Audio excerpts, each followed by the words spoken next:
Hello students, welcome to botany class. आज के इस वीडियो लेक्चर में हम पढ़ेंगे एनर्जी फ्लो इन इकोसिस्टम। ये बीएससी पार्ट 3 के पेपर फर्स्ट का टॉपिक है। स्टार्ट करते हैं इसके कंटेंट्स से। पहला हम चर्चा करेंगे concept of energy in ecosystem. Then हम पढ़ेंगे components of energy flow in ecosystem. इसके बाद में हम चर्चा करेंगे इकोलॉजिकल एनर्जेटिक्स। नेक्स्ट हम पढ़ेंगे laws governing the energy transformation in ecosystem. इसके बाद में हम पढ़ेंगे इंटरकनेक्शन अमंग ऑर्गेनिज्म। नेक्स्ट हम पढ़ेंगे द 10% लॉ। इसके बाद में हम चर्चा करेंगे representation of energy flow in ecosystem और लास्ट में हम पढ़ेंगे कंक्लूजन।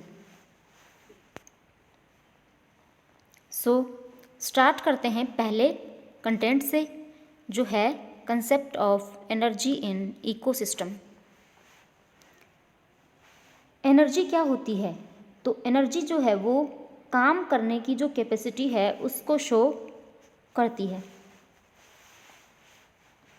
जितनी भी बायोलॉजिकल एक्टिविटीज़ होती हैं उनमें एनर्जी का कंजप्शन होता है, जो कि अल्टीमेटली कहाँ से आती है? सन से, सूर्य से आती है। डीप सी हाइड्रोथर्मल इकोसिस्टम के अलावा सूर्य जो है वो अकेला स्रोत है एनर्जी का सभी इकोसिस्टम के लिए इस पृथ्वी पर। टोटल इंसिडेंट जो सोलर रेडिएशन है उसका लेस देन 60% जो है वो क्या कहलाता है? PAR, फोटोसिंथेटिकली एक्टिव रेडिएशन कहलाता है। सूर्य की जो सोलर एनर्जी है वो ट्रांसफॉर्म्ड होती है किसमें? केमिकल एनर्जी में। कौन सी प्रोसेस के द्वारा? फोटोसिंथेसिस की प्रोसेस के द्वारा।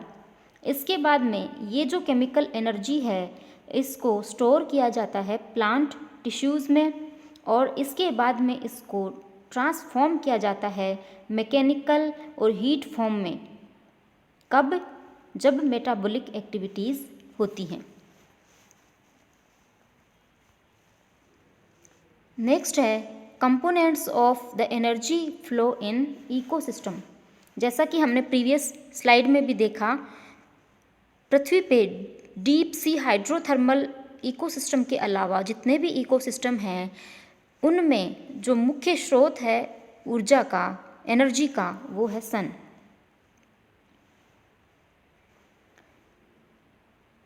जो एनर्जी है जो प्लांट लाइफ के लिए यूज़ की जाती है, प्लांट लाइफ की प्रोसेसेस के लिए यूज़ की जाती है, वो कहाँ से डिराइव की जाती है? सोलर रेडिएशन से। और हम जानते हैं कि जितने भी एनिमल्स हैं वो फर्दर किस पे डिपेंड करते हैं? भोजन के लिए प्लांट्स पे। 34% जो सनलाइट है सूरज से आने वाली लाइट की, वो रिफ्लेक्टेड बैक हो जाती है किसके द्वारा? बाय क्लाउड्स एंड डस्ट के द्वारा। 10% जो है वो हेल्ड की जाती है ओजोन लेयर के द्वारा, water vapour and other atmospheric gases के द्वारा।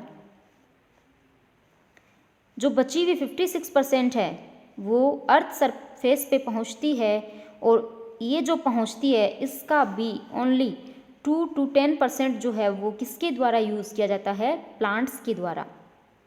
और जो रिमेनिंग है वो अब्जॉर्ब होती है हीट की फॉर्म में किसके द्वारा? वाटर ग्राउंड के द्वारा, वाटर या ग्राउंड के द्वारा।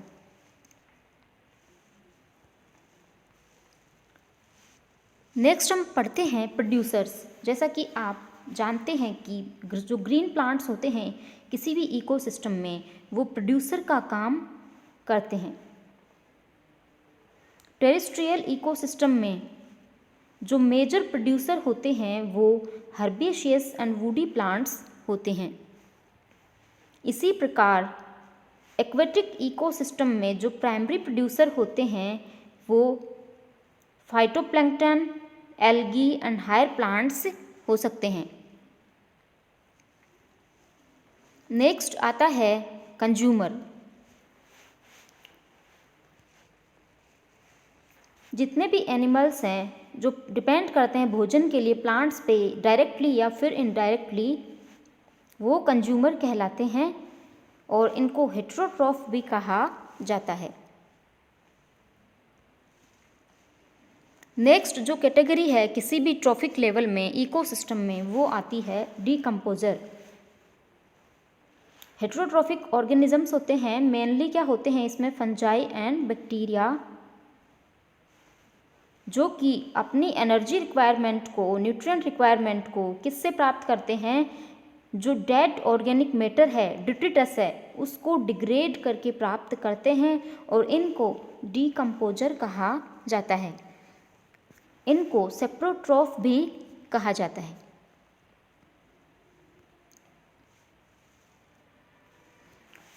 जैसा कि हमने पहले भी पढ़ा कि प्लांट्स जो हैं वो कैप्चर करते हैं 2 to 10% ऑफ PAR, और ये जो स्मॉल अमाउंट है एनर्जी का वो एंटायर लिविंग वर्ल्ड जो है उसके लिए ज़रूरी होता है।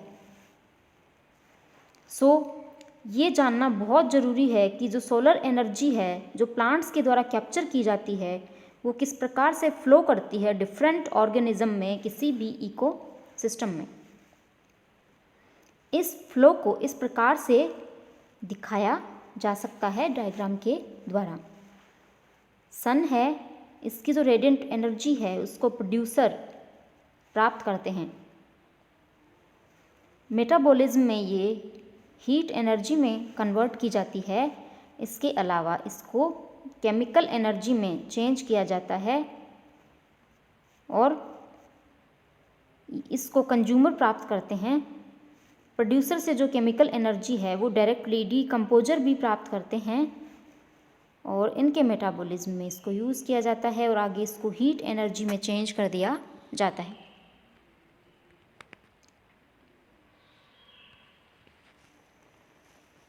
नेक्स्ट है इकोलॉजिकल एनर्जेटिक्स। इकोलॉजिकल एनर्जेटिक्स में क्या होता है, एनर्जी ट्रांसफॉर्मेशन होता है। ये एनर्जी ट्रांसफॉर्मेशन कहाँ प्रेजेंट होता है, इकोसिस्टम में। इकोलॉजिकल एनर्जेटिक्स में हम क्या कंसीडर करते हैं, पहला पॉइंट है एनर्जी की क्वांटिटी जो कि पहुंचती है किसी भी इकोसिस्टम में और पर यूनिट एरिया और पर यूनिट टाइम में। सेकंड पॉइंट है एनर्जी इकोलॉजिकल एनर्जेटिक्स में कि ग्रीन प्लांट्स के द्वारा कितनी क्वांटिटी में एनर्जी को ट्रैप किया गया है और उसको कन्वर्ट किया गया है केमिकल फॉर्म में फोटोसिंथेसिस के द्वारा। थर्ड है जो क्वांटिटी है और पाथ है एनर्जी का वो फ्लो करता है या फिर इसका जो फ्लो होता है वो ग्रीन प्लांट्स से ऑर्गेनिजम्स में होता है जो कि डिफरेंट ट्रॉफिक लेवल में प्रेजेंट होते हैं over period of time in non area.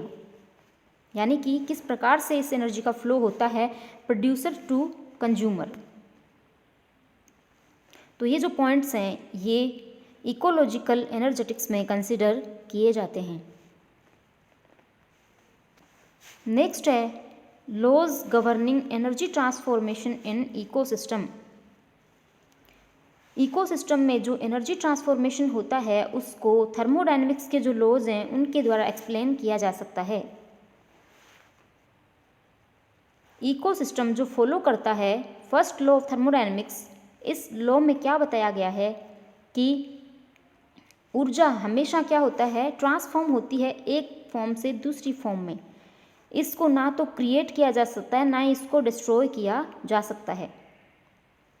और यही जो है किसी भी इकोसिस्टम के केस में भी ट्रू है। जब एक ऑर्गेनिज्म डाई होता है इसकी एनर्जी डिस्ट्रॉय नहीं होती है बल्कि ये डिसिपेट होती है सराउंडिंग में, किसके द्वारा, डीकम्पोजर्स के द्वारा। दूसरा, इकोसिस्टम जो है वो थर्मोडायनेमिक्स के सेकंड लॉ से भी एग्जेम्प्ट नहीं है। ये सेकंड लॉ क्या कहता है, जो प्रोसेस जिनमें इन्वॉल्व होता है एनर्जी ट्रांसफॉर्मेशन वो स्पॉन्टेनियसली नहीं होता जब तक कि एनर्जी का डिग्रेडेशन एक नॉन रैंडम से रैंडम फॉर्म में नहीं हो जाता। एनर्जी जो होती है लिविंग ऑर्गेनिज्म में वो नॉन रैंडम फॉर्म में होती है, यानी कि केमिकल बॉन्ड्स के फॉर्म में होती है बायोमोलिक्यूल्स में। लेकिन जब उनका डीकम्पोजिशन होता है, नॉन रैंडम एनर्जी जो है उसको कन्वर्ट किया जाता है रैंडम फॉर्म में, किसके द्वारा, डीकम्पोजर के द्वारा, और ये सिंपल फॉर्म में कन्वर्ट हो जाती है। नेक्स्ट है इंटरकनेक्शन अमंग ऑर्गेनिजम्स। हम जानते हैं कि किसी भी इकोसिस्टम में जितने भी ऑर्गेनिजम्स होते हैं वो आपस में कनेक्टेड होते हैं इंट्रिकेट मैनर में, और ये जो ऑर्गेनिजम्स है किसी इकोसिस्टम में, इसमें इनमें एनर्जी का फ्लो होता है इन इंटरकनेक्शंस के ही द्वारा। ये जो इंटरकनेक्शंस हैं ऑर्गेनिजम्स के बीच में, इनको डिपिक्ट किया जा सकता है, दर्शाया जा सकता है किसी भी फूड चेन में। इनमें जो बेसिक कनेक्शन है उसको समझने के लिए थर्ड, नेचर में कई प्रकार की फूड चेन ऑपरेट होती हैं, चलती हैं। इनमें से जो मुख्य हैं वो grazing food chain and detritus food chain हैं।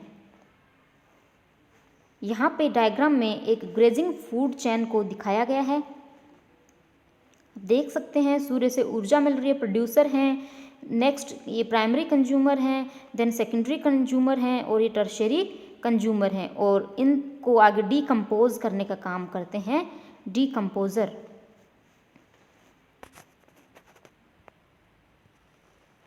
नेक्स्ट है द 10% लॉ। इस लॉ को एनर्जी के कंटेक्स्ट में इंट्रोड्यूस किया गया था, एनर्जी फ्लो के कंटेक्स्ट में, किसके द्वारा, रेमंड लिंडमैन के द्वारा। इस लॉ के अकॉर्डिंग क्या होता है, जब एनर्जी का ट्रांसफ़र होता है from organic food from one trophic level to the next, तब क्या होता है, 10% ऑफ द एनर्जी जो है ऑर्गेनिक मैटर की वो स्टोर होती है फ्लैश के फॉर्म में, और जो रिमेनिंग है वो लॉस्ट हो जाती है ट्रांसफ़र के दौरान। इसके अलावा ब्रोकन डाउन हो जाती है रेस्पिरेशन में, या फिर लॉस्ट हो जाती है to incomplete digestion by high trophic level.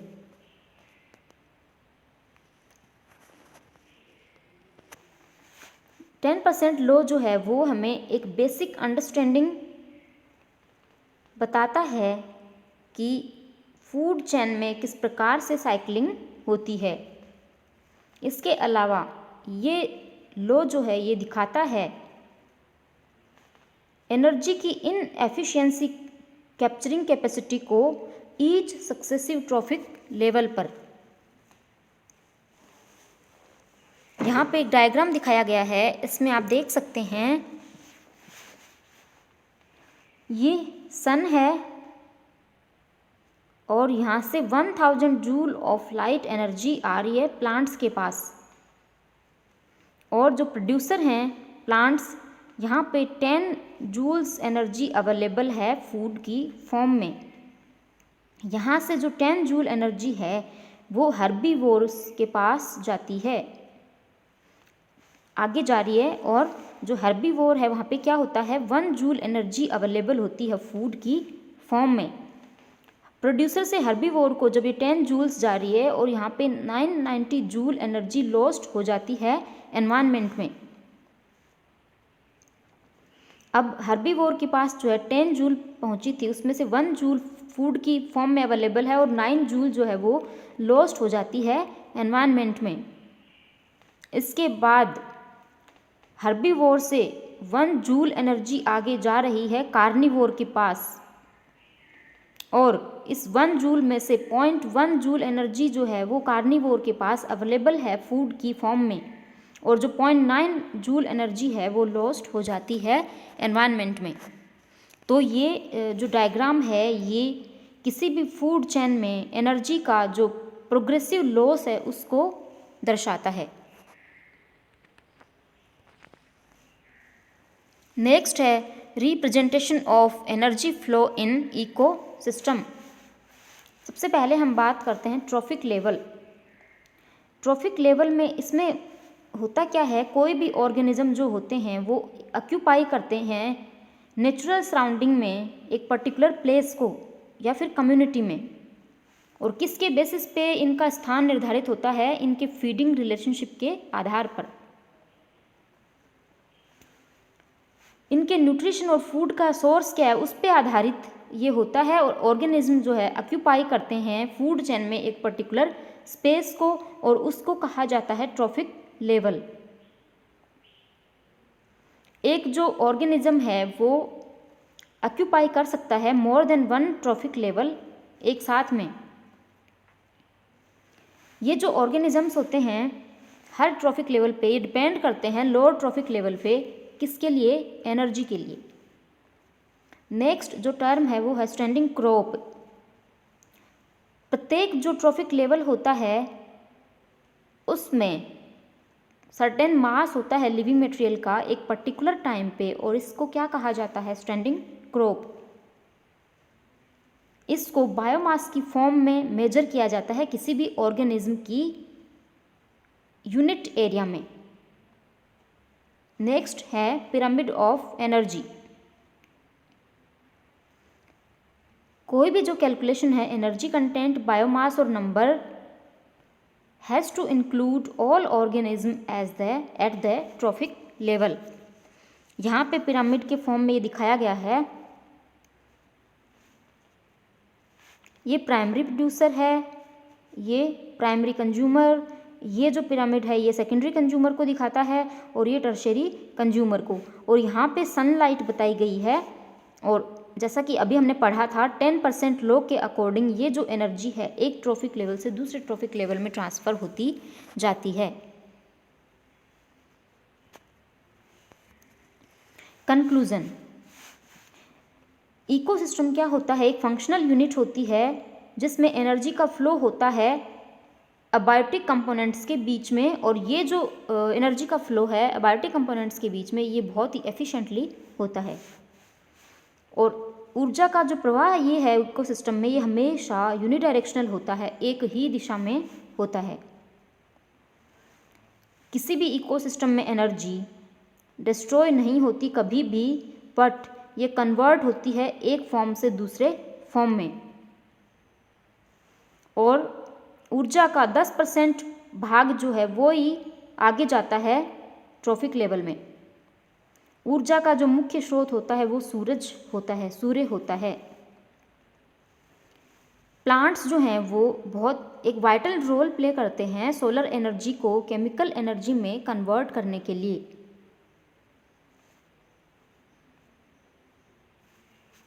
If any of the link in a food chain or food web is removed, efficient energy flow will not occur. तो ये सभी पॉइंट्स हैं एनर्जी फ्लो के किसी भी इकोसिस्टम में। Thank you so much.